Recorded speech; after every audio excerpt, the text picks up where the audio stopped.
Well, all Christians should care about culture. To be human is to care about culture because we don't live in a vacuum. Whenever people get together, they do stuff. I mean, they invent things, they start programs or institutions, they write books, they design fashion, and all of this stuff is the stuff of culture. We live in little worlds that we create, and Christians do as well, right? I mean, there's Christian culture. There's, when a youth group goes to a summer camp, pretty quickly, especially in the boys' dorm, there's culture that's created, for better or for worse. So we should care about culture because it's a place that we all live. Secondly, it's the way God made us in the garden. And we were supposed to be fruitful, multiply, fill the earth, and subdue it. And so that's just, again, reveals this is how God made us. And so when people get together, they make culture.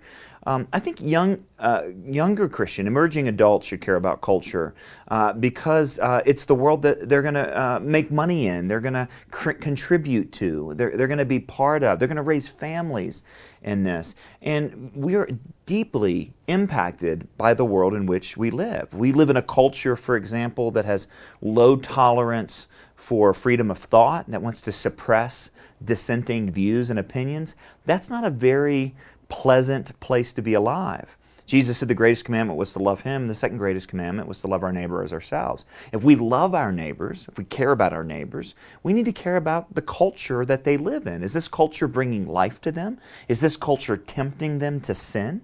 Is this culture leading them to flourishing? Is this culture pointing them to God or distracting them with a whole lot of stuff like our culture does?